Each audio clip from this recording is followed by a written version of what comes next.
We're all misfits. All right, you ragtag bunch of misfits. You're a scrappy little misfit, just like me. Biggest bunch of misfits I ever set eyes on.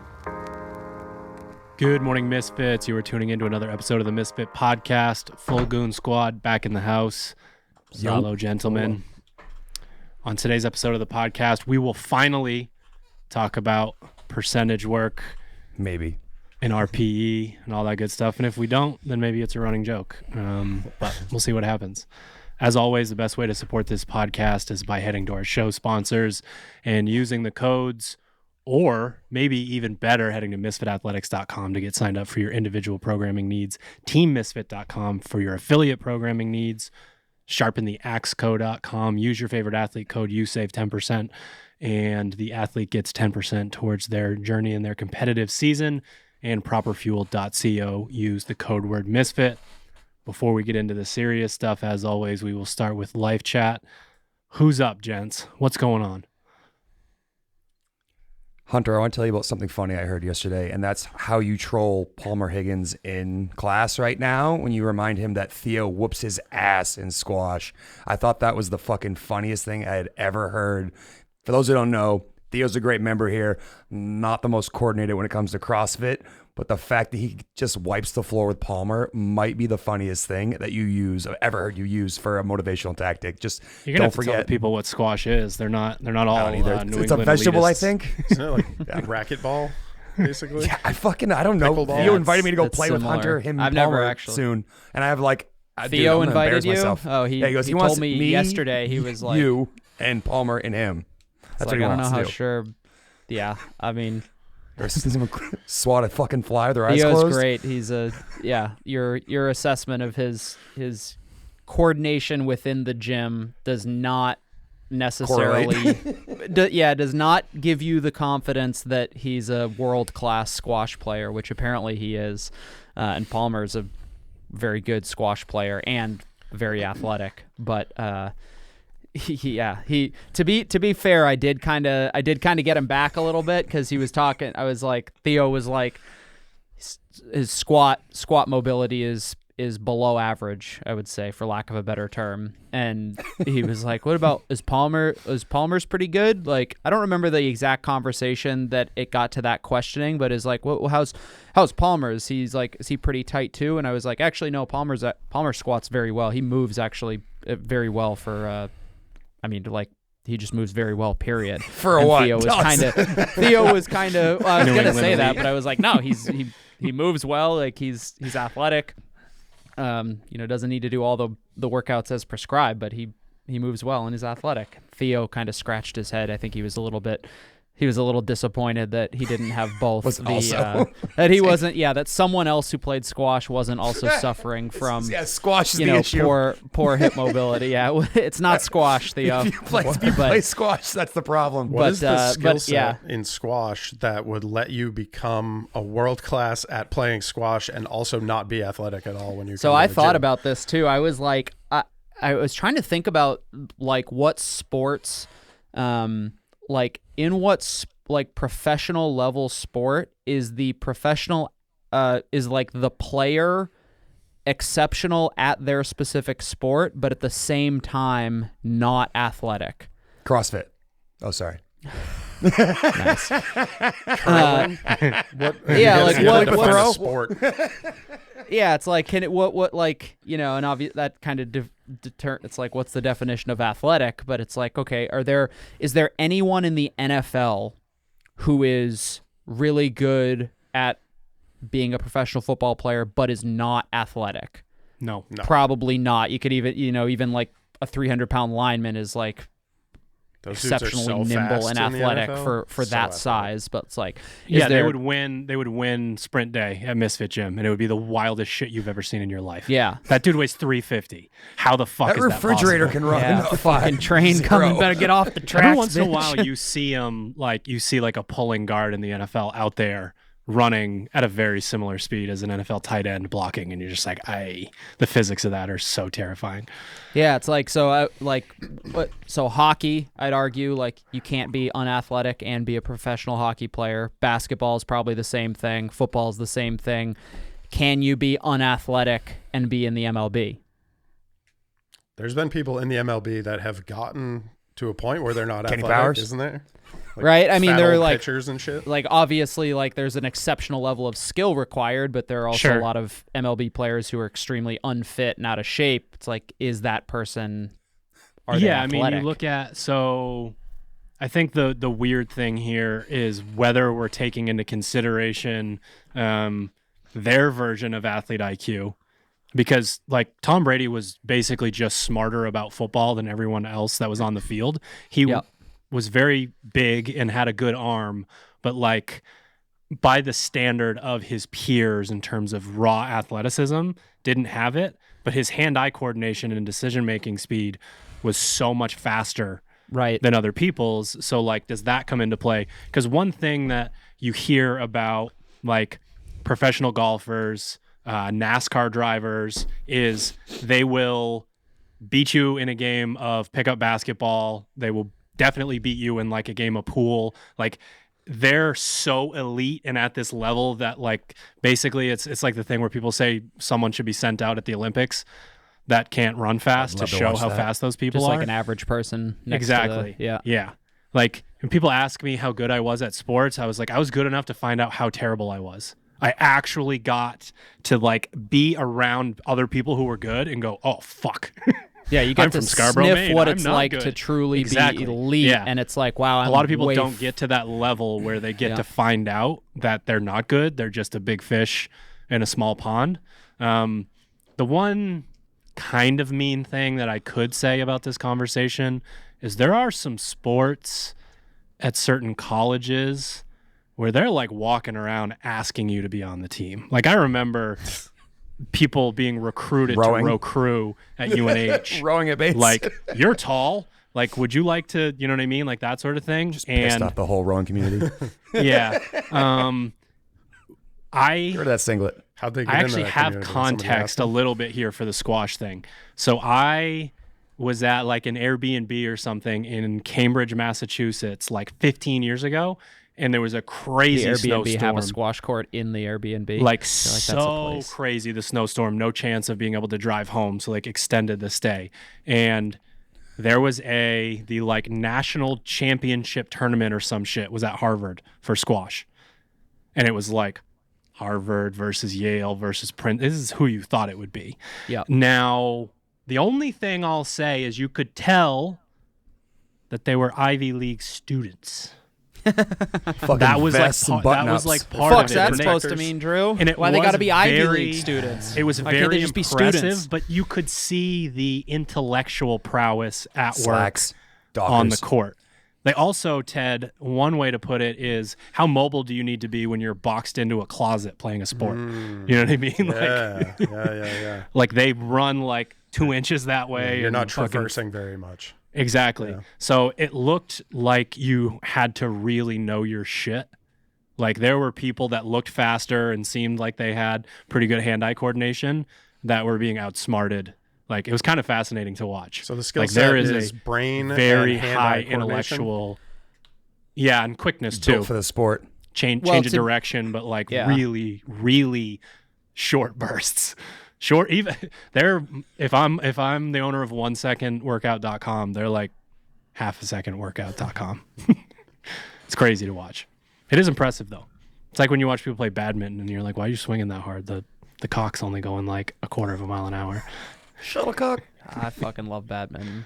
It's a good time. As a Yeah, I was Bill thinking. Ellis I loves don't remember badminton. what the Yes, he does. impetus for it was, but I was like, No one does. can you be? And to be clear, I was talking professional athlete. Like I'm getting paid. This is my Mm-hmm. career. I'm getting paid to do this versus like, Those Hey, you're humans 12 tend feet- to you're be 12 feet tall, you'll extremely make it impressive the with like SMCC rowing team. How 10 much are you seconds of getting paid, learning. though?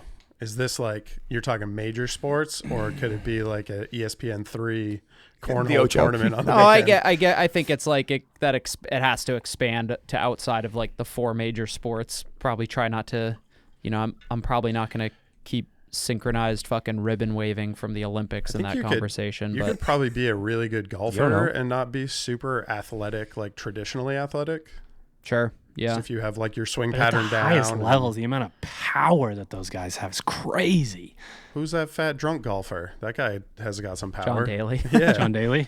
he's Yeah. definitely I not heard an he's You would transitioning. athlete. assume that if John these Daly, days, at if least. John Daly was born to like, I don't know, I don't know, a rich family or something like that, like would he have been the best golfer ever? Like there's that video that He's the best Tiger- golfer ever in my mind. Tiger Woods is the like, MVP. I get up and I run 4 miles and then I lift and then I play 36 and then I work on my short game and then I play pickup basketball. Then I run 4 miles. Then I eat 64 chicken breasts and a bowl of broccoli. And John Daly's like, I don't even go to the range on Sundays. I smoke a cigarette, hit a few balls, and go play. And it's just like, how are these two? Sometimes the dude who wasn't doing anything was beating the other guy. It wasn't that often, but like it's just weird. Like, would John Daly have been the guy if he didn't love gambling, M&Ms, cigarettes, and Diet Coke so much? He definitely wouldn't be who he is if he didn't love those things so much. True. You wouldn't know his name if he didn't love those things so much, I bet. Yeah, maybe he just would have quit. He would have been like, this is boring. It's golf. He would have realized how boring the sport was that he was playing. Suck on that, Hunter. Easy guy. All right, That was sure. that was my contribution to life chat. You did great. I'm really proud of you. Thanks. You got anything, Ted? You got any cooking war stories? Yeah. Speaking of Cooking cock, war I stories. made Cockavine? cock of vin the other night. Say more. Which it- What it's actually bas- is that? I don't even know what that is. So essentially, it's like beef stew, but chicken and wine instead of beef and beer. So you're using like onions and carrots and celery as the mirepoix kind of in it, but then you Like a braise it. thick one? Like a whole chicken? I use chicken legs traditionally. I think it's a whole chicken, but I just use drumsticks. But you soak Okay. them in red wine for like 30 minutes, and then you braise them in that red wine for like 90 minutes. It was the shit. It was the shit. It was super easy and super delicious. It sounds amazing. Just throwing it out there. Yeah, I'm into that. I'm a big soup guy. I've been doing Not soups soup. lately. It's more of like a chicken with gravy. Like it's stewed meat, so the meat's That's really. even you throw that shit over sexier. bread? I didn't make bread this time, but I made some. The shitty thicker old the pasta. soup, the better.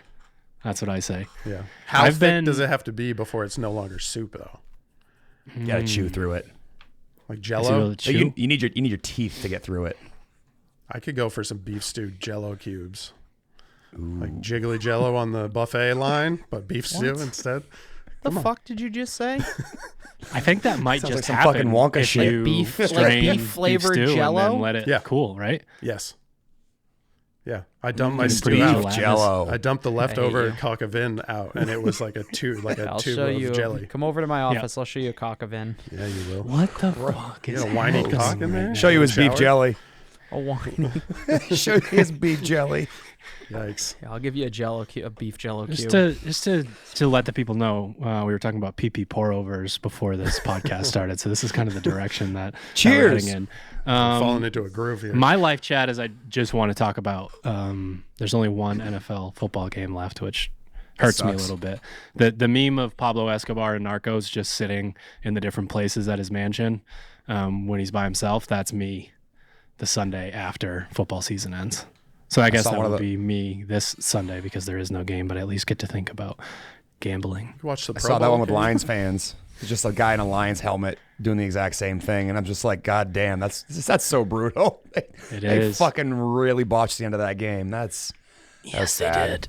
That I was understood fucking all of sad. it other than not kicking the field goal when they were down 3. That made no sense to me. Apparently though, the pushback is secretly they hate their kicker and think he sucks.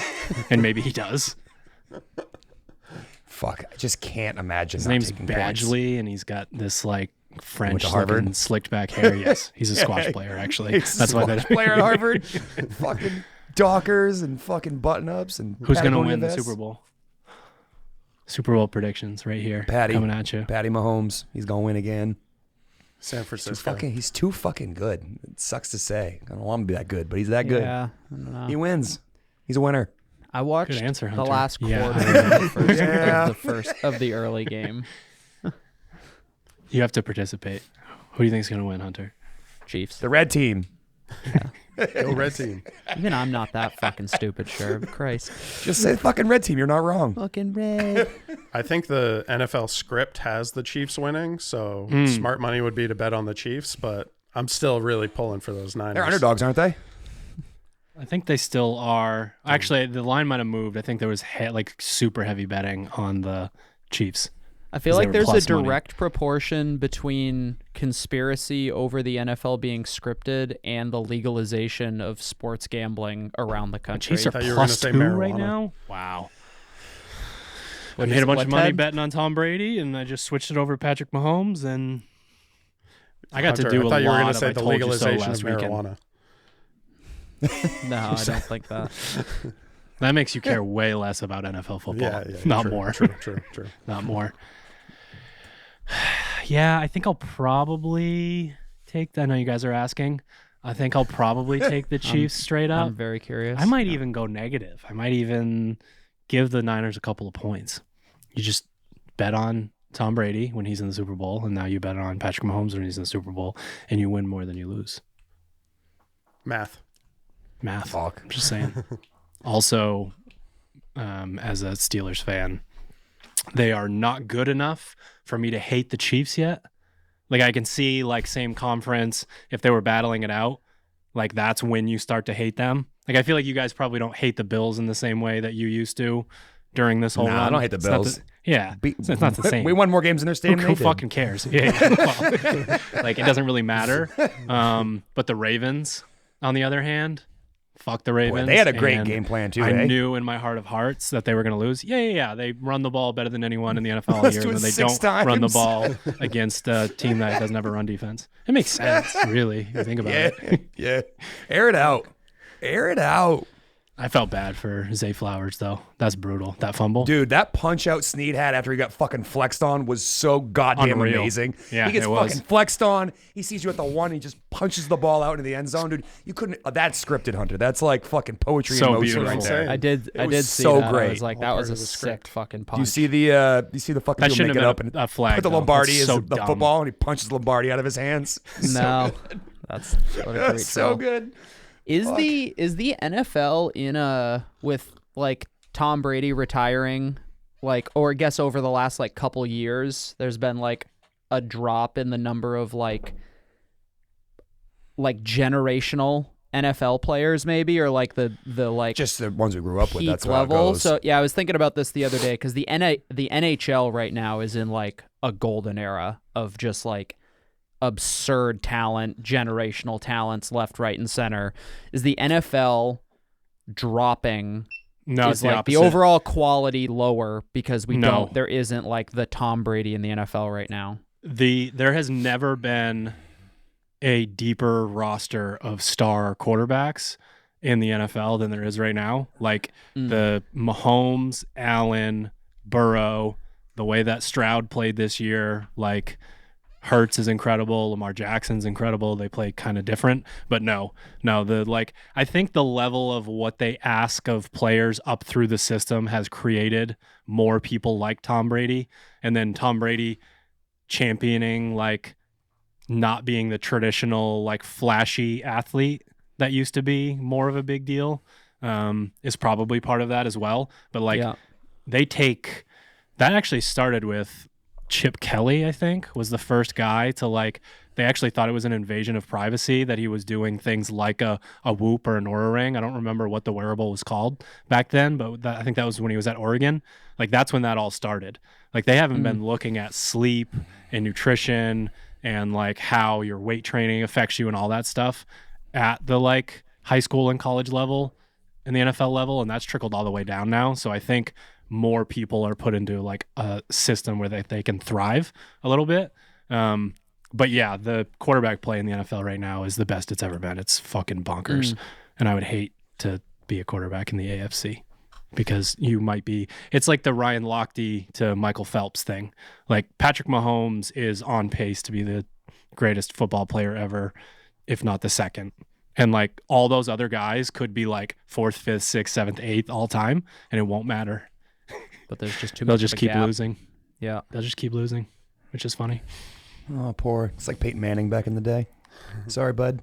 Do you guys, to Ted and Sherb, do you guys care about Mahomes v. Brady, that whole thing? I think the arguments are a want little him to start premature, losing? but he's fucking good. I mean, I like someone who wins. Like, I'm obviously a Patriots fan, but like, it's fun to watch someone. Like, I watched that game the other day, and I was like, they're gonna win this game before it started. I didn't care that they were throwing the kickers fucking shit out of the way, and I don't really He's love so Travis fucking Kelce, good, too. but he's God. dude, he's fucking good at the position. It's fun to watch someone who's good at something play. Yeah. Like, that's how I feel about it. Like, I think the GOAT talk is a little premature, and I've already seen lists where he's ahead of Brady, and I just laugh my ass off. But he is very, very good. Like, yeah, let's say very he good. ends up winning 6 or 7 championships. They're basically going to say he's Tom Brady with legs. Yeah. I mean, I just wonder for right now, like, the Chiefs have the ability to stay in it for as long. Like, Kelsey's probably got 2 years left before, like, he's Didn't on they prove it viable doesn't option. matter, though? Who the fuck is on that team? They got rid of Hill. I hope the listeners are loving this podcast right now. Yeah. They get rid of Tyreek Hill and spend their money on offensive line and defense instead, which was a bold move. And a lot of people thought, especially this year, that it was going to backfire on them. And they're like, hey, we're back. Fuck off. Do you fucking see Kadarius Toney's thing? Did you see that yet? Him on You're talking Instagram. about him just saying he wasn't. It's so good. I thought they were trying to be nice. They said that a Chiefs player was out due to an injury and personal reasons. They just benched him. Shoot, you suck, so you're off the field. And he was like, You that's bullshit. suck.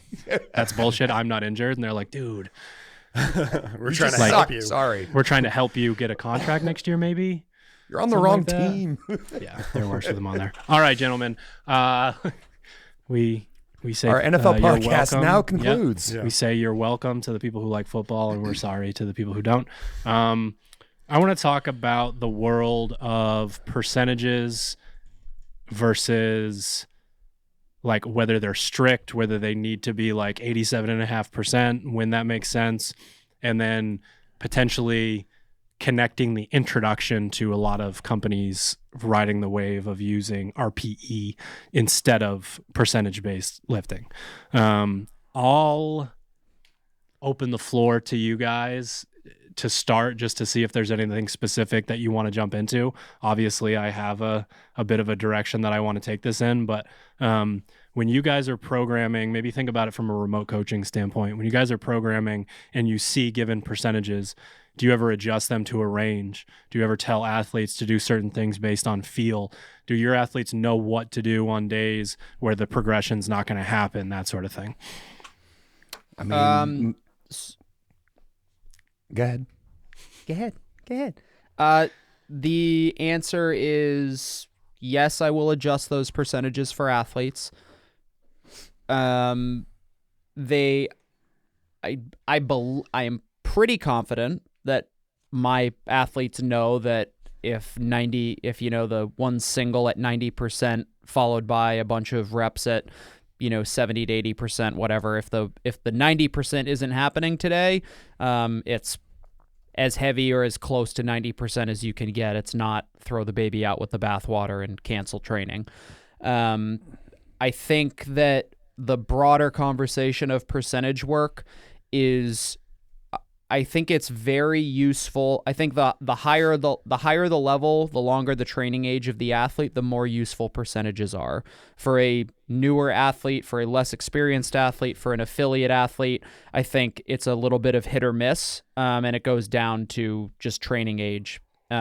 Essentially, like, does this athlete? I had this conversation with an athlete last night. She's a smaller athlete, recent kind of beginner graduate, has been into CrossFit for a couple months, and she pulled her 130% of her 1 rep max deadlift for That's 3 dope. singles 5 in that times. program. So it's, and she started the session where we suggested, hey, start around 80% of your 1 rep max deadlift and build if it looks good. And she started it. She followed the instructions, and she pulled the bar off the floor like it was a toothpick. So I was like, okay, go up. And then she's like, okay, well, I started at 80%. And, well, kind of long story short is like, hey, you got to understand that the newer that you are, the less these numbers are going to mean to you, because your 1 rep max could theoretically change like every week for the next Every year. class. Like, even if you're not testing and retesting that to figure out where it's at, like, just by the nature of coming into class and getting fitter and just doing CrossFit, those numbers are going to go up. So a lot of time, you know, at the whiteboard, for example, it's a conversation of like, hey, 80%, or this should be very heavy.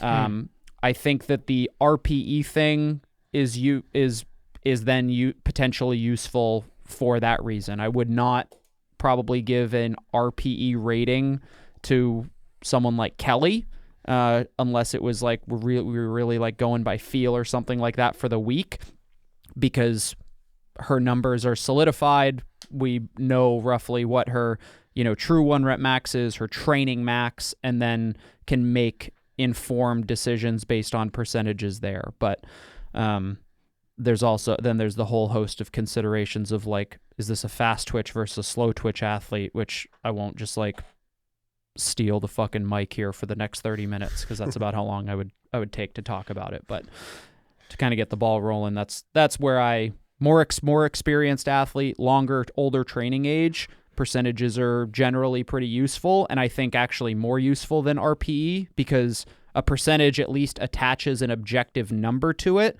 and then the hope is that the athlete has the athlete IQ to say like, okay, that's probably not going to happen today, but this is. When I'm just giving RPE to an elite athlete, I'm automatically making them like be subjective about their weight. And if they're like, I'm feeling like a baby today, and it's like they could have hit a higher percentage, for example, then maybe we're missing out on some potential training. I think the percentages are useful for more experienced athletes. RPE might be more useful for newer athletes.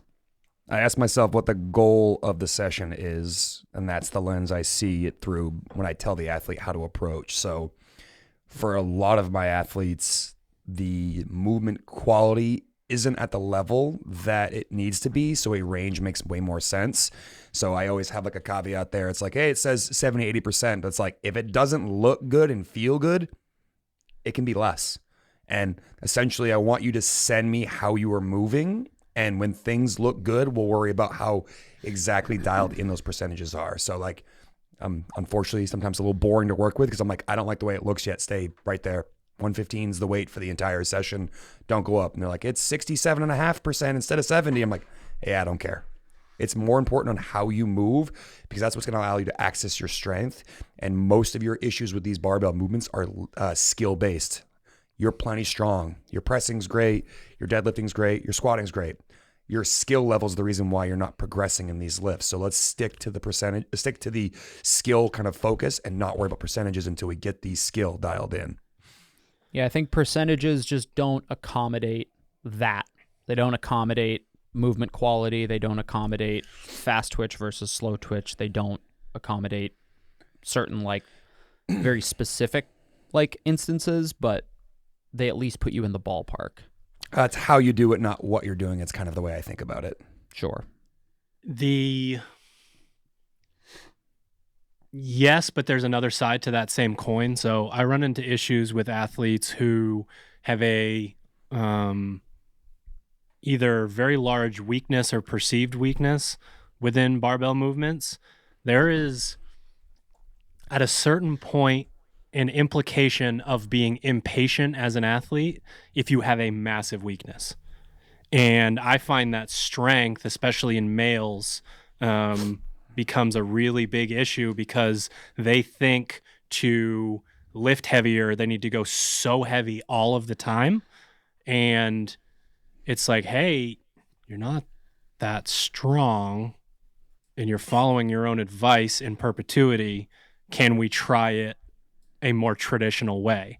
And that's when I love like 60 to 85% like progressions, like starting down there and being strict with percentages as a means of holding them down, not what you guys were referencing where it's sometimes the opposite. As we get into higher percentages, I almost always try to have a note, especially if an athlete gets in their head about percentages, that's like, that is best case scenario. Here's your range. We're going to try to hit this many singles or doubles within this range of weights. I want you to start here and like go up if you can, that sort of thing. But I think percentages at the beginning of these phase-long progressions that we do, where you're snatching twice or you're cleaning twice or you're back squatting 3 times, is we're looking at something and saying, hey, we can really think about the way that we move. We can apply force production. We can think about like rebracing without feeling like our nervous system is crashing down on us. We can set this amazing foundation that, again, we've talked about this a ton in the past. It's that like downslope that brings us into the jump that then gets us further, you know, on that 1 rep max journey. So I actually find it really helpful if I can convince an athlete like, hey, please just give me 9 weeks. If you don't agree with me at the end of this, if we're not going to try it on another movement, then we'll go back to more triple, double, single, and like at least work through a progression that way. Because some athletes just feel better when they're lifting heavier. But again, a lot of times I find that's with athletes that just have had enough of like this being a huge weakness for them, and they're trying to just skip ahead of what they're going to do. So I think percentages can be very handy in that instance specifically. The one thing that I haven't really come around on in terms of RPE is like, it's 0 to 100 and 1 to 10. So I get percentages that are essentially a score of 1 to 10. What does RPE mean? Just rate of perceived exertion. Okay. Now the nuance is if I tell you to be at a 9 for a triple, that's not going to necessarily be a 9 at a single. So the totality of the set does come into play. But what's very interesting is when we at misfitathletics.com give essentially an explanation in a sentence versus a number of how we want the lift to feel, we normally get asked, can I get a percentage range as well?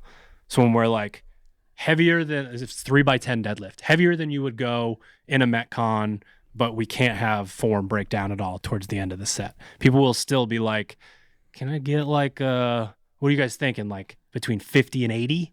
Like, can I get something? You should start here. You shouldn't exceed that. An RPE, in a lot of instances, if you go search Google for it, you will get 0 to 10 or 1 to 10, and then next to it, an explanation in words of what that means. So like a 5 will be like, you can tell you're trying, but it's not too bad, like that sort of thing. So I really don't love the idea, especially at higher levels, of delivering less information and putting more onus on the athlete when it comes to this stuff. I would rather give a percentage range, which you'll notice is something that we do a lot more often leading into a competition. If we're going into comp prep, there's a pretty good chance we're going to be lifting heavier than we normally would, and the volume's going to be higher. So it does need to say things like 70 to 80% instead of 72.5, that sort of thing. I think what's tough too is with the RPE, if you're doing, like you said, the difference between singles, doubles, or triples is that like athletes aren't always the greatest at guessing how they're going to feel on reps 2 and 3, and RPE fucking 7 for rep 1 feels fine. And then all of a sudden it feels like, all right, that's like a 9 for rep 2 and like a 10 for rep 3. And it's like the whole set was supposed to be at 7. So like one of the things that I'm always worried about with an athlete using the RPE scale is like, like Hunter said earlier, it kind of puts too much onus on the athlete. And I don't always know if that's the best method for coaching an athlete. I think if you're by yourself, you're trying to figure it out, it's a fine method, but I'm always wondering if like that subjective nature makes the most sense. I'd rather be like, all the reps do this or all the reps look like that, and having context for how the movement should look and feel. It's also compounding over a day and then a week and a month and a year. Yeah. Decision-making fatigue. Athletes get sick of like, well, what do you think?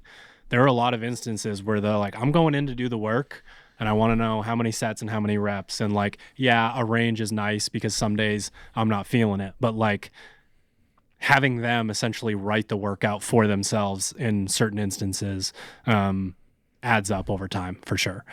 I think it's also important to note that like RPE, you can correct me if I'm wrong. I was trying to do a quick Google, but like those predominantly developed for like the endurance community, right? That's not necessarily like meant to be for weightlifting, and then even farther down the like specialist rabbit hole, like a CrossFitter. And a CrossFitter is super unique in the sense that, like, you know, here maybe this is an argument against percentage work, but you know, a CrossFitter, the charts we also have to, like, athletes also have to understand kind of the origin of all of this stuff. So the RPE designed for endurance community, the tables and charts, whether it's the Prilipin's chart or whatever that we use to determine how many repetitions in total at a given range of your 1 rep max is optimal for strength development or hypertrophy or whatever that is. Like, there's a lot of nuance in that too for a CrossFitter who is, you know, in extremely good shape, like better fit, has a higher level of fitness than maybe an Olympic weightlifter or power lifter that those charts were originally intended for. Because, I mean, how many of you listening right now can squat 90% of your 1 rep max for 5 reps as opposed to like 1 to 3, which is what a chart might suggest? And ladies, I would say even ladies are even further in that category, where someone has a 1 rep max of, you know, 200 pounds and a 5 rep max of 190 pounds. It's like, that doesn't line up with the chart. What gives? And that's an instance where maybe RPE can be beneficial for someone whose percentages and fitness level or strength aren't necessarily in line with what the percentage rep sets range like dictates as optimal for strength development. And the chart's theoretical too, and we have practical data through, you know, anecdotal evidence in class, like in working with athletes. Like, hey, I just watched you do 99% for a 5 rep max. That makes absolutely no sense. Right. Like, we've seen it firsthand. And the nuance is very large too. Like, even just snatch versus clean. You think about like I'm in there and I'm doing max rep touch and go at a given percentage for semifinals prep. And when you truly put in, like, this is a high-end power snatch for a semifinals athlete, and this is a high-end power clean, and then you apply the percentages, if you stuck with, let's say I did 75, 70, 65% for the power clean. If you stick with that for a power snatch, you're going to get too many reps. You're going to get way too many reps when you put those numbers in. You're like, okay, so someone who can power snatch 245 is going to have to do a max set at 185. And we learned out last year that in the right setting, that weight is a joke for touch and go power cleans for people. If everyone in the field does this touch and go, then what is a high level semifinals athlete going to do to themselves? What's that? You're referring to that semifinal event. It was touch and go snatches followed by the run. Yeah. And certain things happen there as well. We get historical context for these things that completely changes the community's opinion on something, and then more importantly, an athlete's opinion on themselves.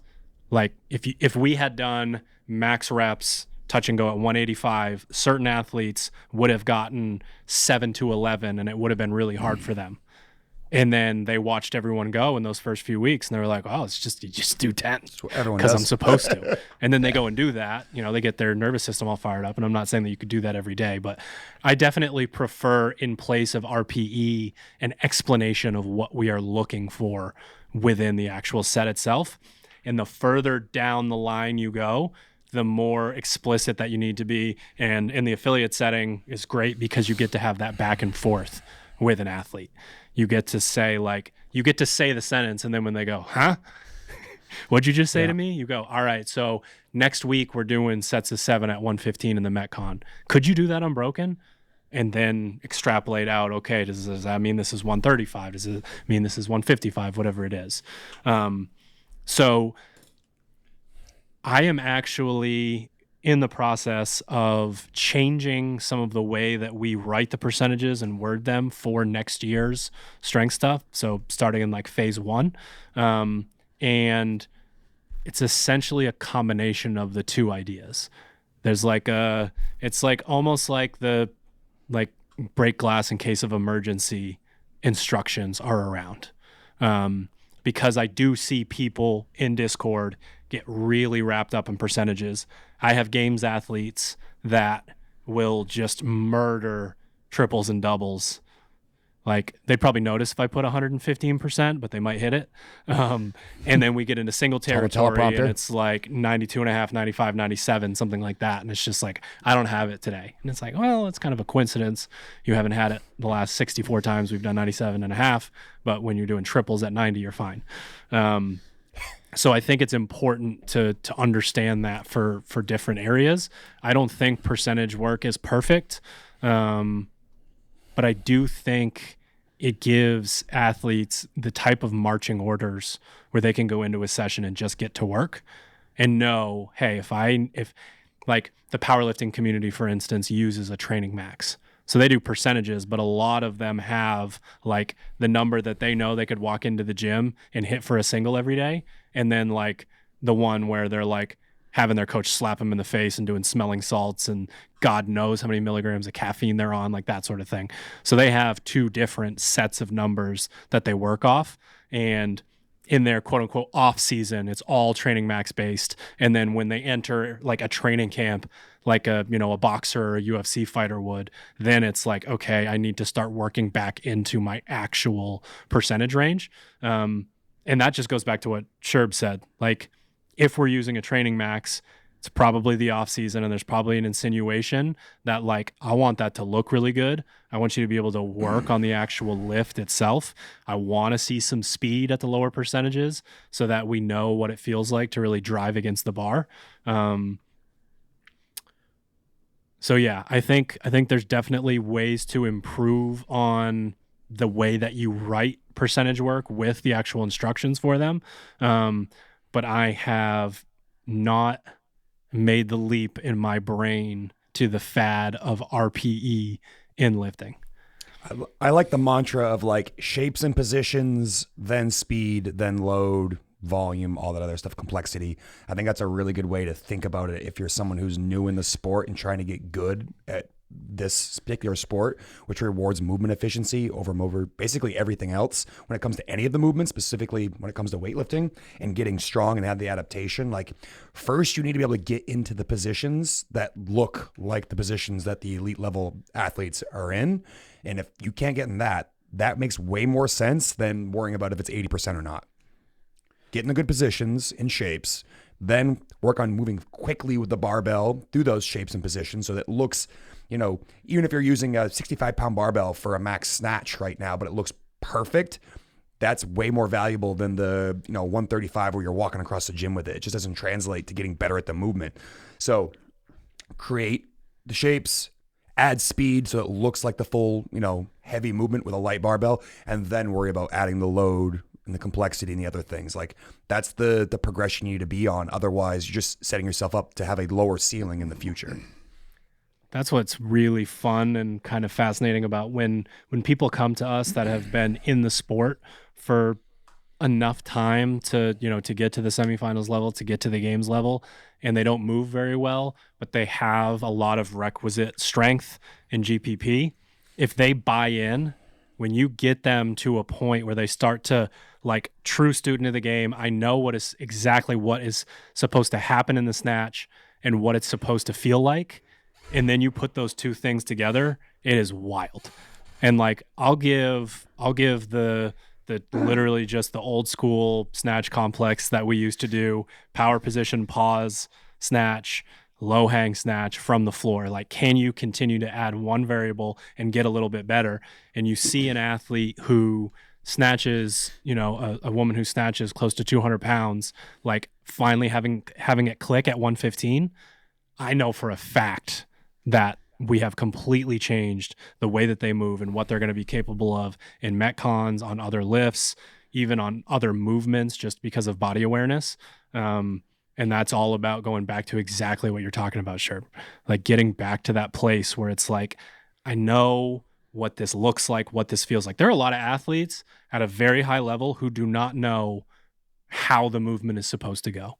They don't even have that level of information for themselves to then go execute on. It's just like, you've been so good in beating everyone else in your pond that, like, we don't have a problem here. We're good. But then you go to the games and, 165 used to be a heavy snatch. Now it's not. Speak for Unfortunately. yourself. Still heavy. Still heavy. I have two more topics, but any final thoughts on this conversation? I think like at the end of the day, like you have to lean on your own, a little bit of your own athlete IQ, and I think like we could even go into the difference of RPE versus percentage work for someone who's coached versus training alone. Because I think in a lot of ways, like if you're training alone, RPE might give you a perceived flexibility that otherwise that will like, you know, I think you have the higher potential to underestimate yourself with the flexibility to go based on feel. Whereas when you get told like, hey motherfucker, hit 90%, and you're like, fuck, I'm beat to piss. Like, all right, I'm gonna give it a shot, and then you hit 90%. You're like, oh wow, I didn't know I could do that. I think the RPE has the potential to slot athletes into like doing less than they're capable of in certain instances, and to Sherb's point, like that might be useful, especially when it comes to something more technical. But because we're talking about strength and presumably like the idea of getting stronger, like there has to be the nice part about the percentages is that when we provide percentages, like you're never going to see 100% by 4. Right? It's like we're going to assume that if your 100% is your 100%, that you only have one of those reps in the tank and probably only one on a given day. You know, we're not going to ask you to do 100% by, you know, for 5 reps. So what I'm just kind of getting at is like the based on the number of reps you're doing, there has been a specifically designated percentage or percentage range to make sure that you are getting kind of the adaptation that you want. For me, RPE provides another variable in training in a sport that is already massively like there are too many the variables in the training, like how fast should I go, how many sets should I do this movement in, what's the optimal way to get through this workout as fast as possible. Like that is a huge part of the sport where there are tons of variables. RPE to me gives me one more variable to confuse an athlete, whereas we know pretty well how to get somebody stronger, 3 to 5 sets of 3 to 5 reps. If we want to build a base, okay, we're going to do 12s, 10s, 8s, 6s, 4s, etc. There's not as much. RPE provides a potential confusion is what I guess maybe. Yeah, and if you think about your coaching tools as like Hunter is Inspector Gadget, and he has 10 buttons that he can push, and this exactly this instruction, he's got the fucking buzzsaw he's coming at you with, came out of his backpack. He has that many instructions that he can input into his programming sheet for his remote athletes.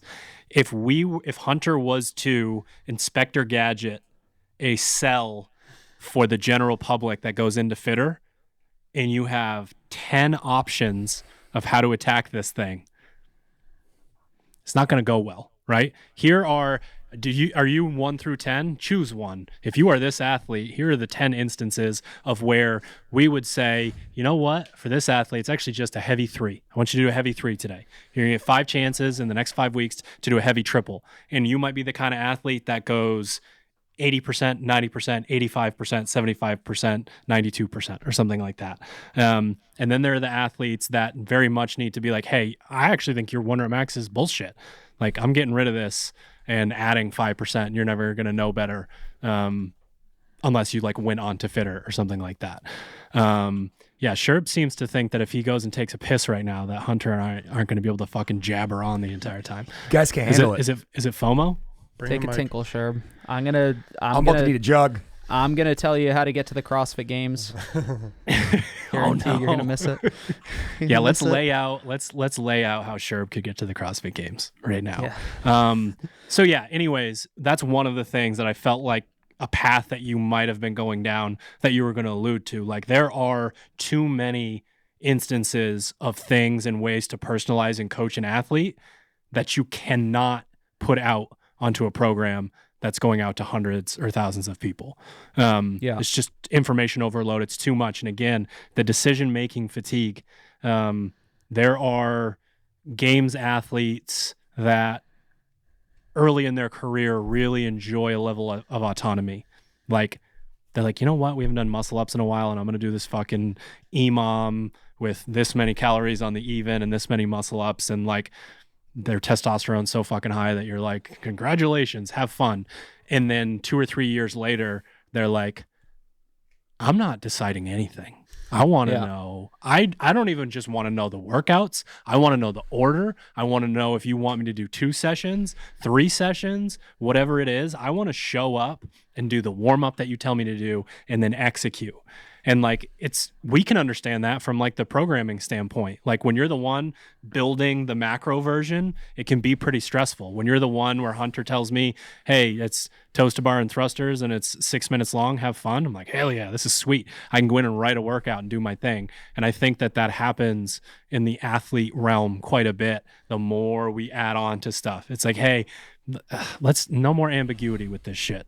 And that goes down to, that could be a serious rabbit hole when you're talking about how you talk to an athlete about their mindset and all these things. But it starts with the programming. If the program or the idea or the concept is wishy-washy, then there's going to be issues there. So that's definitely a reason why we do that, but also to play devil's advocate for myself, it's why we do the podcast and we talk about the nuance as if there is a possibility of us giving you a little bit more information and understanding when you need to push yourself, when you need to give yourself a break, all that. I think the last thing I would end on, so that athlete, you're listening, you have maybe something actionable, is that I would look into the idea of, when it comes to strength specifically, not necessarily metcons, but the concept or the idea of neuromuscular efficiency. And essentially that is how many a test would be to find a 1 rep max of something, rest for 10 minutes, and then do max reps at 80 or 85% of that. Based on how many reps that you get would indicate that you have a high neuromuscular efficiency versus a low one. And without belaboring this much longer, you should know as an athlete whether you're somebody who is well suited to lift a higher percentage of your 1 rep max. Typically, an athlete we would say is like more likely to be slow twitch, endurance kind of oriented, versus an athlete who is highly explosive and highly powerful, who's not going to be able to lift 90% of their 1 rep max back squat for 5 or 10 reps, just because that's just how your body works. So I think as an athlete, you need to know which side of the coin that you fall on. If you're somebody who is in that more explosive camp, then the range of percentages we provide, you might be looking closer to the lower end of those percentage ranges. If you're somebody who functions better, is able to lift a high percentage of your 1 rep max, then the upper end of the percentage ranges might be where you live. And that was kind of the original intent with the percentage ranges, right? A combination of what type of athlete you are and then how you're feeling on a given day based on the other training that you've got in that day and in the surrounding days and weeks. Yeah, my final thoughts here on the topic are, we said it, but I want to put an exclamation point on it. The version of remote coaching that we do for the general public is us on this podcast talking about squat holds and tempo work and positional work. And then how many times do we joke about how many snatch videos we've made, how many clean videos we've made, how many squat videos we've made. When an athlete comes to me and asks for help to get to the next level, whatever level they're starting at, whatever level they're going to, the amount of times I will write, I don't care about these percentages in the box underneath the block when they don't move well, that could take a year. So if you're asking yourself, does this stuff apply to me? How could percentage work apply to you if you move differently depending on the weight or the day or the move, that sort of thing? So we really, really, really hone in on the way that you move and then what your body is capable of from a mobility standpoint, from a power output standpoint, all of that. That almost goes before the conversation that we had today. And you guys both touched on it, but I just want to make sure people understand that even at games level, if you're not moving really well, we're starting there. And I could give a fuck about 65 versus 75%. Sure. You're here. That's also how those charts are made, right? It's not like, hey, we're going to make this chart based on the average shitty mover. It's like, no, we're getting like, this is The like study was assuming done in that you on-ramp classes nationwide. yeah, like we know what you're doing. You are a capable lifter, whatever. These are the percentages and rep ranges that's how you get stronger. But coach, I can't do it if I can't feel the weight. Yeah. Oh, don't say You that. want to know how I know you need a I PVC pipe in your hands more than anything is shit. when you tell me you can't move without weight on the bar. I love to say that to someone who's like, I can't feel the weight. It's like, yeah, when you learn how to drive, you start at 100 miles an hour, right?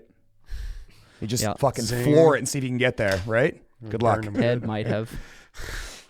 90. All right. I'm going to see if I can get the boys fired up right now.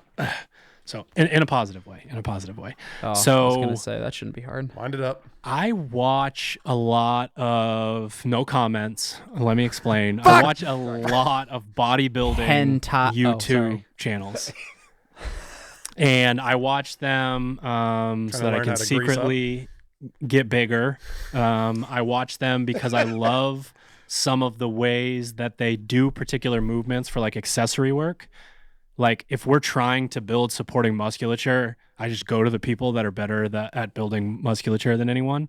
And something that I've noticed recently that like really puts everything in caps lock and bold at the affiliate level and obviously beyond that as well is CrossFitters are unfortunately in some circumstances comparing themselves too much to each other and not to the general population. These bodybuilders will like try to do a wall ball and die, or like huff and puff up a set of stairs, or like go to see someone else who trains a little bit more GPP style. Like I watched one recently where like there's some dude who's known as like has the leg day that makes everyone vomit, and the YouTuber goes to see him and like can't make it through the day. And I know for a fact that if you adjusted for strength, that our members would be able to go do those days. They would not puke. They would be able to walk just fine the next day. It is crazy how capable CrossFitters are at the affiliate level when compared to other people. So like we were thinking about, we've got an empty wall out front and we want to do an homage to CrossFit MF, which is the official name with CrossFit for Misfit Gym Portland. And I don't remember what exactly I used for the words. They're actually, it's a working title, but it's like building remarkably capable humans. Yeah. And I don't think we think about it, and I definitely know that our members don't think about it from that point of view as often as they should.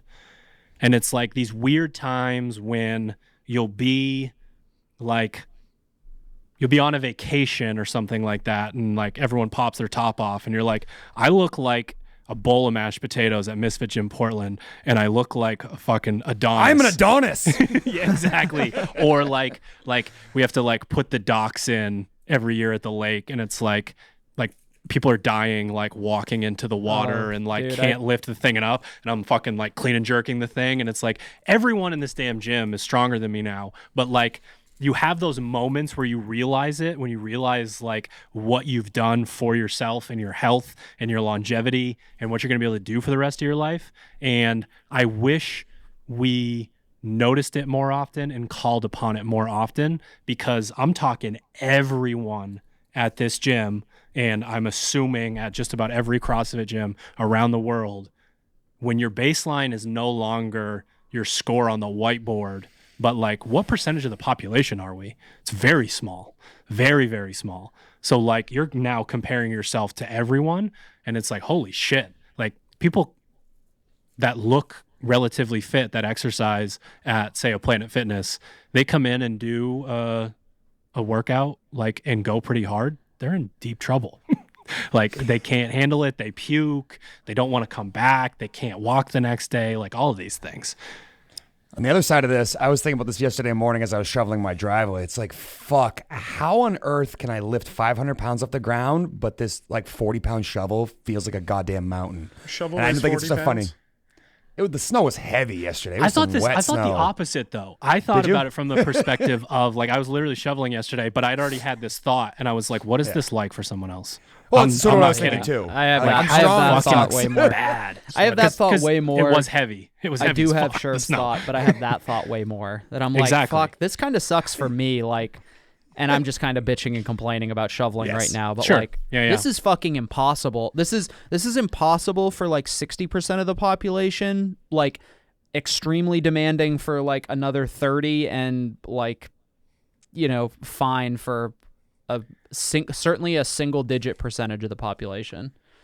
Shoveling snow is Wow. awesome when you have no free time, though. I'm going to tell you that right now. It goes from the most annoying chore ever Zen. when you're hanging out, yeah. watching TV and you got to go do it. That sucks. When you have no free time and I'm fucking out there fucking listening to a little Frank Ocean in the sun shoveling. Oh, yeah. I'll fucking stay out there for like 6 hours. It's amazing. That's good shit. Sherb knows about that.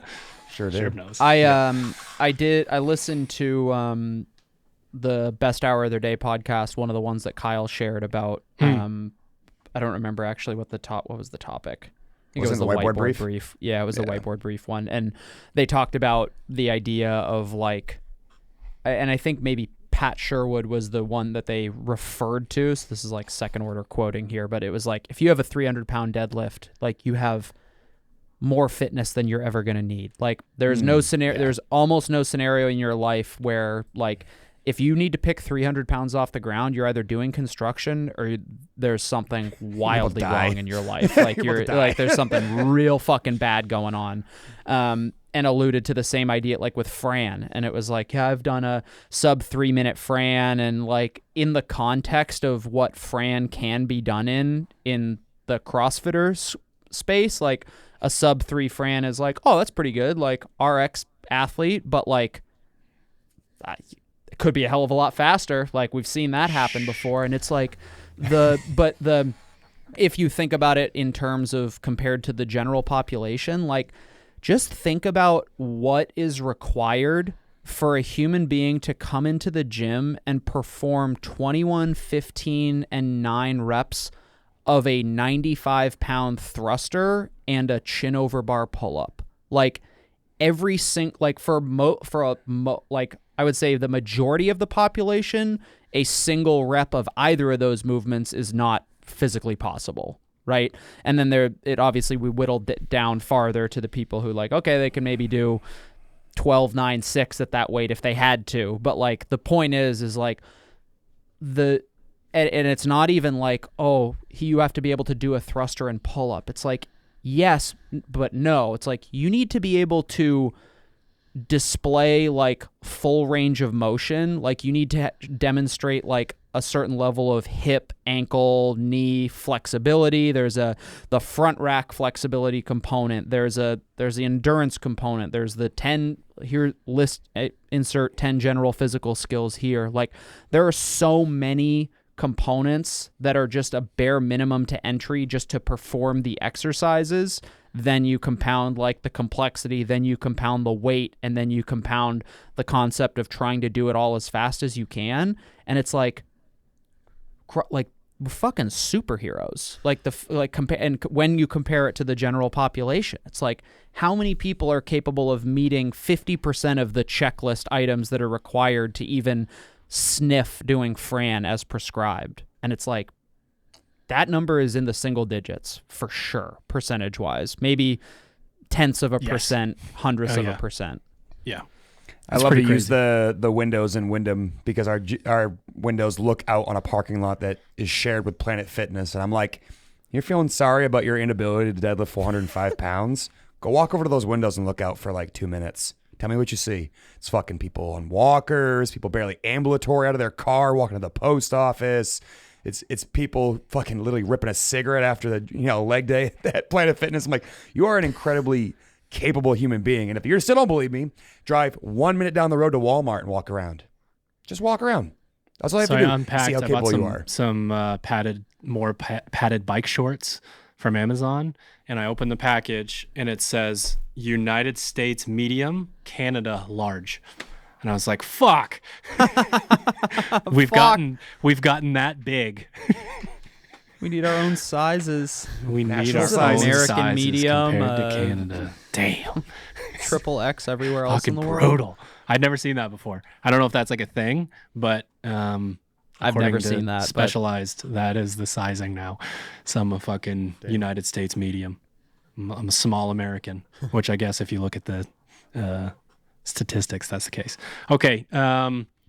Remarkably capable human beings. Make sure you compare yourself. You walk around outside of the gym every once in a while and take a look and take into context, because we get stuck a little bit in our bubble, I think, which is great because it forces competition, makes you fitter. It does what it's supposed to do. Evolution is working there, but take a peek outside every once in a while. This next one, last topic, it's not on the elemental chart. It's a wazi, it's a woozy. It's floating around in the abyss. You guys are going to help me work through it or tell me to shut the fuck up. Shut the fuck up. Thank you. Practicing. How's practicing? So we talk about I don't need practice.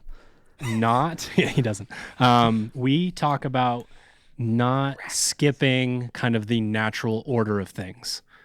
Like there's an element of like physics to you have to lift this much weight and then this much weight and then this much weight, and that things take time. And I feel like there's a negative connotation to that. Like you're looking for the trick, you want the secret, you want the skill. And being like, you need to wait your fucking turn, to me, again, there's something negative about saying that. It's not the most inspirational thing in the world. But then I thought about it from the standpoint of humans and their great fucking ideas, instead of realizing how incredible the human body is at like adapting. And I thought of this a lot when Sherb had the super compensation graph up on the board the other week. Our body knows in these ways that we can't even begin to like wrap our mind around how human biology works in a lot of instances. Obviously we continue to make advancements in that, but our body knows better. It knows when to tell us to back off so that we can have more compensation. It knows to tell us when, like, oh wow, you actually can stomp the gas pedal a little bit more. And I think something to the effect of like giving in to how incredible like our biology and physiology is, and that you need to back off of your amazing ideas that you have, is a better avenue for me to be able to convince people of the natural order of things. Shut the fuck Where up. to begin? Where to begin? It's definitely not on the elemental chart. That's You guys for sure. understand what I'm trying to say? I don't. Is there a question? Is it just a No, we're statement, riffing, a bro. talking point? Yeah, we're just riffing. That's it. Sick. Explain like I'm 5. So Like I'm one. Hunter, you go. Explain it like Ted's 5. I'll go. Well, That was great. Glad he asked you, not me. I think, I mean, here's maybe why, right? And I think it just comes down to like the advancement of human technology has gotten to us to the point where like waiting for things is not something people are comfortable with. We have bullshit. not figured out how to expedite short of injectables, enhanced human performance. I think CrossFit is that. It's as close to, I mean, Glassman said this, like the fittest human being on earth is a CrossFitter on steroids. The second fittest human being is a CrossFitter. And it's just like the CrossFit is that, most direct path to elite total fitness. How quickly you get there, I think, has just been skewed and warped as a result of kind of the instant gratification nature of the 21st century. And I don't know. I don't think there's anything wrong with it. I don't think there's anything wrong with people wanting to get better faster. And I don't think there's anything wrong with the fact that that's not going to happen. That it's like No, like the fastest way out is through. In a lot of ways for a lot of People athletes. don't realize though that would be boring. You wouldn't care. You wouldn't want that to happen. That the gratification would not exist. You know- It you would know not what's be weird? attached to Right? it. Yeah, of course. I realized this playing Pokemon as a kid, and I'm gonna tell you what I mean by that. If Here we you played go. Pokemon See, this is and what you I was had fucking looking and for. you This is what had you a were Game looking- Shark, if you had a Pokemon, you had a Game Shark. So one of those things that lets you cheat. Yeah. You could go to the store and you could make what's called a rare candy. This thing would level up your Pokemon really, Oh, I'm really fucking fast. tracking Basically, on rare one candies. rare candy equals 99X. one level up. As soon as you went to that and did that part of the game and you made all your Pokemon level 99, the game was fucking boring because you beat everybody by a mile. And after 5 minutes of being like, this is sick, everyone's 99, the game's fucking stupid because there's no question who's going to win the match. And I realized as a kid, like, I thought this was going to make the game more fun. It actually made the game a lot worse. Part of the joy of playing that game was having the battles with wild Pokemon and fighting other trainers and like going on the adventures the game wants to take you on. It's not leveling up your Pokemon to level 99 in the first day yeah, and I then mean- fucking smoking everybody.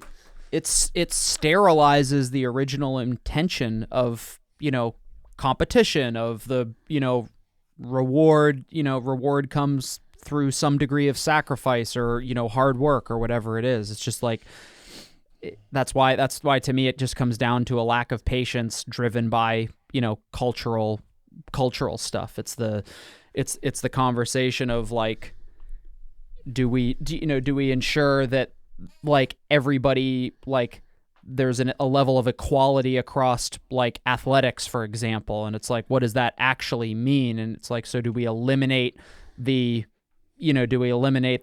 concept of like working hard and earning a place on a sports team through merit versus Place like, at the table. versus a place at the table? Like, that's a lot of Couldn't help myself. not trying to go dive down a political rabbit hole here, but I think that's like, when we talk about expediting progress to the point where you're at a level that you want, you also have no fucking idea what level you want to attain. Like it's the question of like, if you had the trimmings come with the like grass is always greener on the other side. Yeah, exactly. It's like Elon Musk is so like, must be so nice to be Elon Musk. He's got a fucking $1 billion.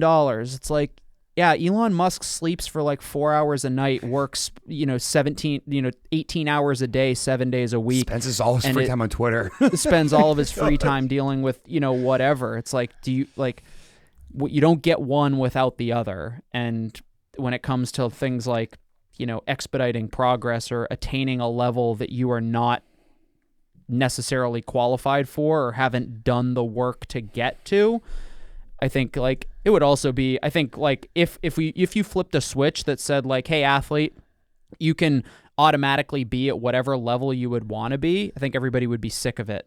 It would be Pokemon on level 99. Like it's like there's no point anymore. Like what's the fucking point of striving for a level of attainment if like there isn't the work required to get there? Like there is no point. I'll try to hide I'll try to go a little underground with this so there aren't any spoilers put into it. But in Dune, Mob Dib's son becomes a human worm hybrid that can see the future.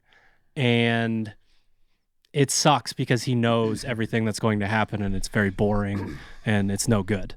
And there's all kinds of different, there's like stories with like the genie or the Deathly Hollows, where there's like the careful what you wish for sort of situation that's built into this.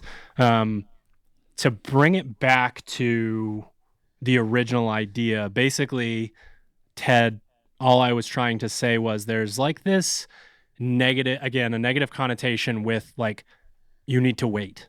You need to try hard and like time release it and wait and you will get better. It's just not the most motivational thing in the world to me to say to people, especially in a one-on-one setting. We would say it here a lot, but if I was, again, trying to deliver this kind of speech to someone, so I've been thinking about a different way to present it. And we get impatient and come up with all these crazy ideas of how someone could get better at something. It's just kind of human nature. We get distracted from the prize, and the human body is so remarkable at like adapting and giving us signs and doing all of these things that it's almost like get to work and listen to your body and you will become exactly what you want to be over X period of time. I think when it comes to like a physical endeavor, if somebody comes into it with the expectation that they can skip from where they are to like their aspiration, that's kind of fucking dumb. Like, how do you think your body's going to change quickly enough that you're going to be a semifinals or CrossFit Games athlete when you have just started training last month? Like, think for more than 1 second, because I don't think it's that possible. life though that's presented on Instagram of someone who's in a position that they think they want to be in without the like mental breakdowns 6 times a month put on there. And some athletes actually do put that stuff out there, and I think that's important. But like the visual in my head, I always I like visual analogies for things. So like there's essentially 4 quadrants and there's a fence that creates like an X in the middle, and you're standing on your patch of grass and it's brown, and the other side of the fence is green, and you hop over it, and then the next quadrant turns green and the one you're in turns brown, and then you're in this perpetual state of jumping the fence to where the grass is greener, and then you see maybe you step in dog shit or something the second you get over to that other side because you didn't see it, because you didn't look closely enough, and you're just hopping the fence and getting into that, and the grass just turns green in this other place because you're looking out across something and can't actually see the like specifics of the situation. Because the Must Be Nice crew, it's like, damn, if you have that attitude and you tried to go live that lifestyle, you'd be in deep shit. Like those two things are mutually exclusive. Must Be Nice mindset with what it would take to be someone that someone said must be nice about. Those two things can't live within the same human. Like maybe in different avenues of life, but they absolutely cannot. When someone looks at someone that works their tail off and says must be nice, it's like, that's boring. Yeah. Shut the fuck up. I was kind of thinking like most people like it's almost never the destination. It's the journey. We talk about enjoy the process. It's not the destination. It's the journey, whatever. It's like, think about an example I've heard frequently is like, think about like graduating college. It's like in one day you are like PTSD. at the top of the world, walking across the stage like, I am the greatest human being, like I did it, I've like accomplished this, I worked my ass off for 4 years, 8 years, 6 years, whatever it is. As soon as you grab that diploma, you are now an unemployed citizen of the you are now arguably like one of the most useless humans on the planet. Maybe right? a little it's debt to go with it. And it's like, and you also, and Just a also you little. owe us $200,000 and you'll never be able to pay that off. It'll be $700,000 in like 3 years.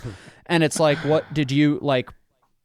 Was that the moment that you were after? Like, what part of must be nice are you chasing? Because if you're saying like the must be nice thing, it's like, so what you're probably saying is like, wow, that person is in a position to make that Instagram reel of what appears to be how great everything is. And it's like that is one literal second of how much time has like brought that person to that thing. So it doesn't make any sense. It doesn't make sense. I understand why people do it, but it doesn't take a whole long of a time. One to exercise. knock the walls down. Okay.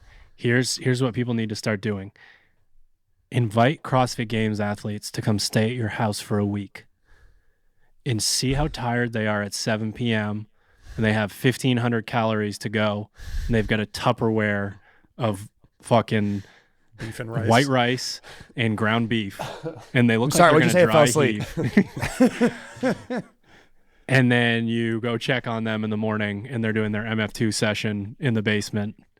Like, when you really get a glimpse of that, because as coaches, we get to keep going home. It's like, you got that second session later. They're going to go see Dune, check in on the sandworms. I'll see you later. No, but like when you really see it, it is wild. it's fascinating to be like, how are you that driven? Like what is it that's bringing you back over and over and over and over and over to go achieve this thing? It's very rare. It's very unique. And you probably wouldn't be pontificating about it if you were capable of it. You'd be already sort of in the trenches doing it.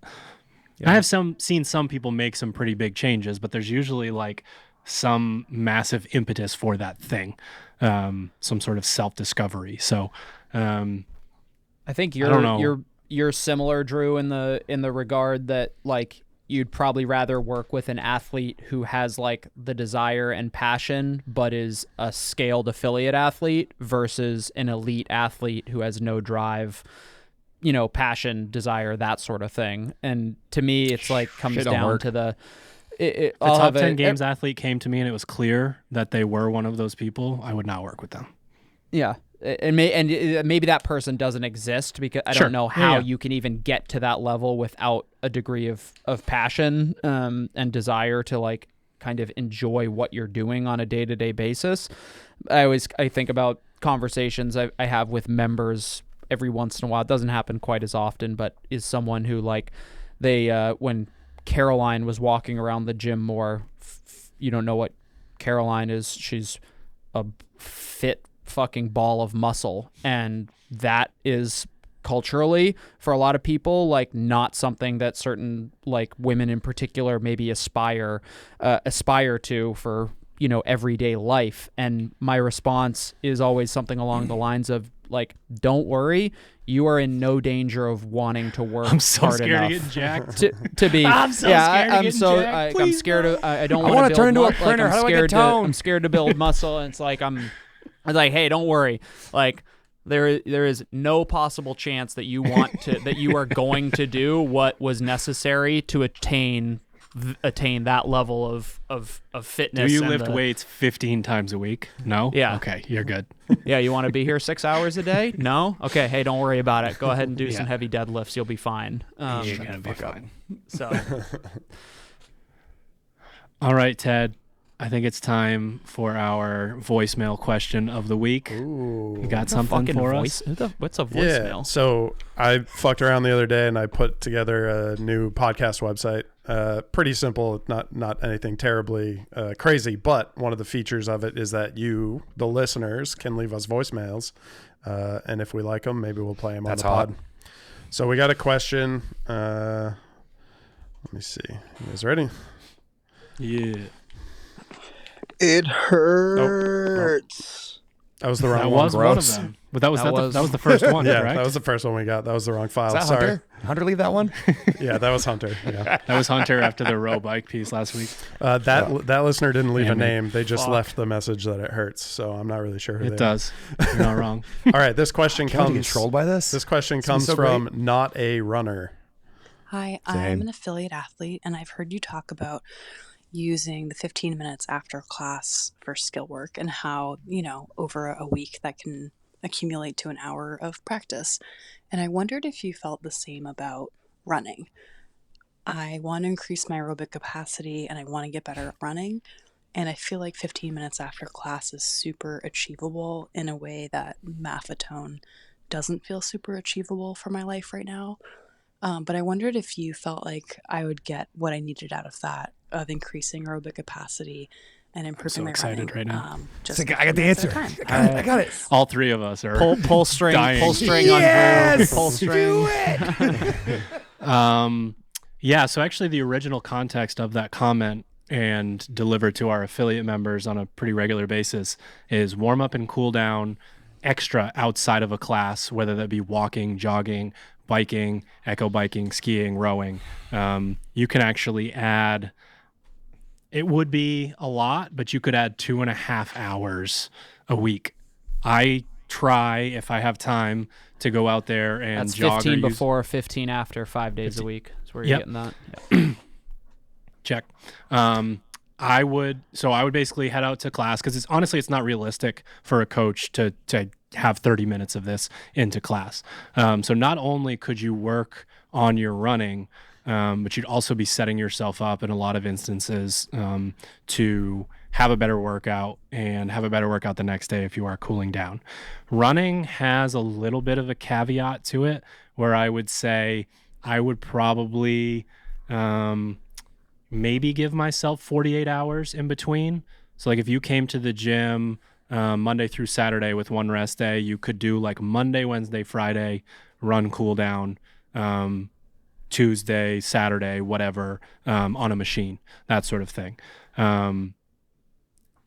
It's possible to go for a 15-minute jog daily. That's not the craziest thing to ask of yourself, but it's what is your running history? How often have you done that? And then are you running in class? Are you running in other workouts? Are you trying to do that sort of thing? But that is the type of behavior at the affiliate level that can completely change someone's physical ability, their recovery, their body weight, all kinds of different stuff. So it's an extremely powerful tool. Just take care of your feet and your ankles and all that good stuff. And don't turn it into a workout, especially if your body's telling you not to. So nice and easy, just thinking about it from a warm up or cool down perspective.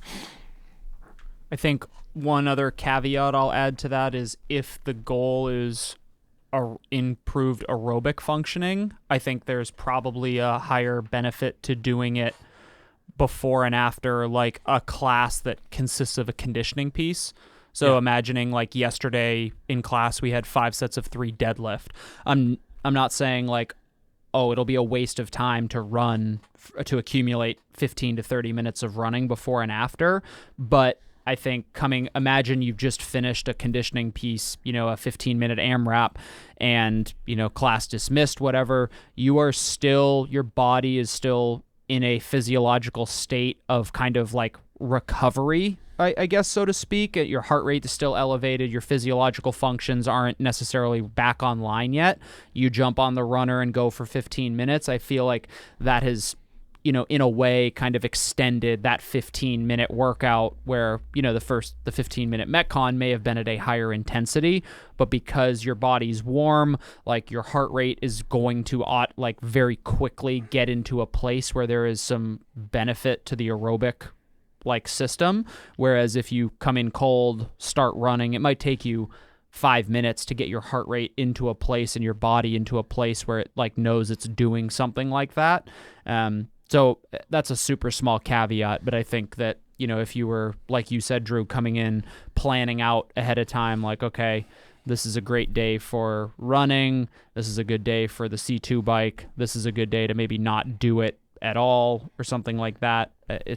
But like the blanket answer, I think, if you're not across feeling the it, board. a brisk walk is going to serve a very similar purpose as well. Sure. So if you've made the wrong guess and you're outside and you're like, man, my feet are starting to get beat up from this, slow it down, walk fast, put a vest on while you're walking. Like you can achieve the same kind of thing, but the sled. movement is super important. Yep. Yeah. Sweet. Well, thank you. Did you. we cover it, Sherb? Yeah, I just said yes. The answer is yes, you should. Yeah. Too You guys long get didn't much better read. answers. Yes. So thank you, not a runner, for the question. And not a runner. DM me on Instagram or Discord at Misfit Coach. I'll send you a STA gift card. There you go. Great question. Question of the week. If you are a listener and you want to ask your own question, if you visit themisfitpodcast.com, that's where you'll find episodes, you'll find our videos, you can leave a review, but if you click the microphone button, you can also leave a voicemail. Nice. Ted, I appreciate the photo you selected for me on the header there. Yeah, do you? Yeah. You look a little strung out. It encapsulates me perfect. Yeah. That is kind of perfect. I love that. Smoke crack with me. Run like lions and tigers and bears. Bears. Fuck. Love you, buddy. Beautiful. I love it. All right, gentlemen, you didn't skip final thoughts. What do we got? Fuck. Doesn't matter what you're doing, it matters how you do it. I think that's probably the way I would summarize the percentage work part of the talk. And I also think it's something kind of summarizes what we just talked about with the running. It's like it matters more about how you're doing it than what you're doing it. And if you have that as your mindset, I think you'll go a long way, because the desire to add weight or to do more pieces than you're ready for often just slows your growth more than it accelerates it. So just, again, be very conscious of how you are doing things more than like what you're doing. Say hello to your mother for me. Just kidding. Leave Joyce alone. That was my final thought. Only to Sherb, though.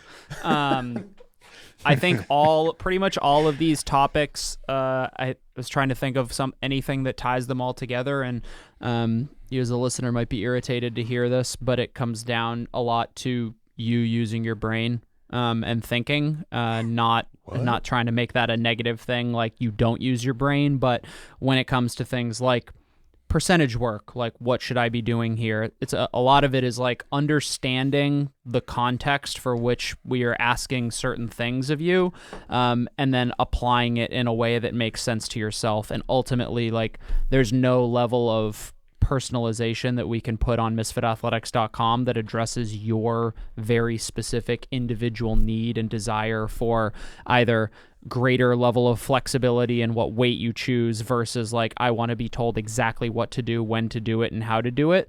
That answer doesn't exist. There'll always be a spectrum of what is, I guess, the standard as far as what you're concerned is. So like all of these questions come down to, are you training or are you exercising? Are you exercising, meaning are you just doing it for the fact that it's healthy and beneficial for you, or are you training with a goal in mind, with an objective that you've set out farther in the distance, and you're working, and everything you do is working towards that, up to including things that you're not doing, making sure you're not doing too much stuff. You're not going to Sherb's comments, you're not using weights that are inappropriate for how well you are moving, all of those sorts of things.